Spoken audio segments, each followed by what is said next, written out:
Oh, man. Chris Knobloch confirming today that it will be Jeff Skinner on the second line with Leon Draisaitl and Victor Arvidsson. What are our expectations for that line? Well, my expectation is, and I'm putting my money where my mouth is Jeff Skinner, Mr. 5-on-5, is going to score tonight. So you're high on Skinner heading into this year? I'm high on. I'm betting any Skinner anytime goal today.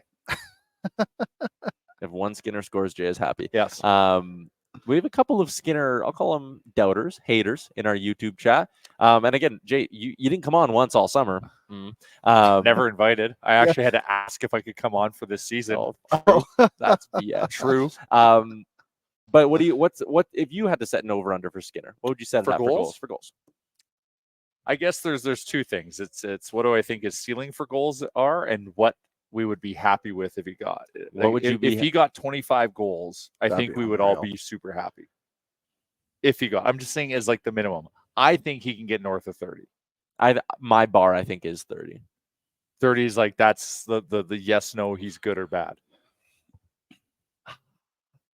25 goals at 5-on-5, and I guess he will do that's the bulk essentially of his what they'll be, right? Like that's what I'm saying. Yeah. Like his goals are the heavy lift. So if he's 25 5-on-5, I think at a minimum you're happy with that. I think he can exceed 30. And then where I struggle with it is only 5 more goals than Warren Foegele. Like I think I want more than that out of him. You know, I think 30 is my bar. I think I'm grading him tough, but I think I'm going 30 is my low bar. That's fine. Anything lower than 30, I think you sit there and go, how well did that really work out? It's tough to look at 30 goals for that contract and say that's a bust. But the expectations, right? He was supposed to come here on a value. He was supposed to have taken less because he wants to win and all those things. Yeah. I think 25 is fair. Yeah. I think I'll also kind of evaluate it with like how does Arvidsson do? Like if they both perform on Draisaitl's wing and get 20 plus goals, if they're both 50 then that's plus, great. If they're both 50 plus point guys, you're happy. Oh yeah, like that's thrilled. Well then, yes, 25 goals is very fair. But I think he can be 30 or above.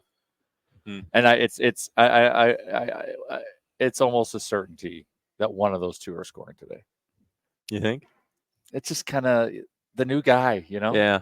He always got a bit of jump. I am, and sets the tone for this the is season. Maybe a weird question, but who are you more excited to watch in an Oilers jersey? Jeff Skinner or Victor Arvidsson? Because I think Arvidsson for me, he's a good player, but he also has to win me over a little bit. Oh, because there's some emotions there. Yeah, like I just remember he's kind of a little whiner.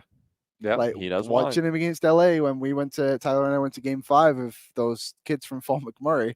The last thing Arvidsson did, the whistle was gone, he's complaining to the ref. The season was over. The season was done. He's complaining. He's complaining to the ref. Like, I don't like that, but he's a hell of a player. Mm-hmm. He is a little bit of a prick. Yes, he's better Yamamoto. Oh yeah, right. But like he'll forecheck. He's undersized, but he goes to the tough areas, forces turnovers, all those things. Yeah. But then he also will score and has skill. Whereas I'm not saying Yamamoto didn't. But how many times do we sit and do this show being like Yamamoto hasn't had a shot in 10 games and he's playing with Leon Draisaitl? I don't think we run into that with Victor. I have more exposure to Arvidsson than I do Skinner. That's fair. Because Skinner was always in the East. Totally. And you would just see his stat line and you would see anytime they came through Edmonton and the odd highlight here or there. But I think there's a good hockey player there, obviously. Arvidsson we've known his whole career because he's been in the West. And there was a couple of years there, and I know we're not going to get those, but like he was like in the top 10, maybe 15. I don't know if in points, but like he was like when Nashville was like in that little window of being really red hot.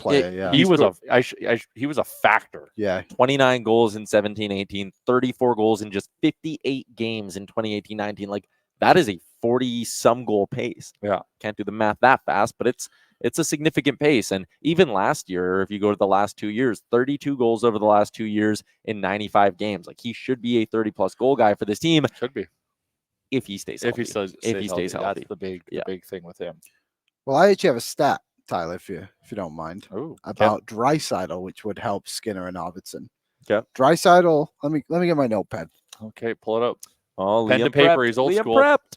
We're back at it when Liam's amazing prepping. penmanship. Thank you. Draisaitl has 43 points in 33 games against the Jets in his career, which is the most against a non-divisional opponent, which should help Skinner and Arvidsson tonight. I have That's some why more. my goal bet you is go. solid. He had goals in 2 of the 3 games last season against What's them too. Jeff or Stuart Skinner's scoring against the Jets? Stuart Skinner's. Yeah, over the last 48 games. Let me check my notes. Got to be an assist in there. No goals for Stuart Skinner. Oh, okay. But I got his save percentage. Well, I if we hedged. needed I got it. any Skinner anytime. What's up, Nation citizens? If you like that video, then you need to be subscribed to the Oilers Nation YouTube. Podcasts, live shows, exclusive interviews, and analysis. Everything you need from your favorite voices at Oilers Nation. And you don't want to miss any of it, so hammer that subscribe button.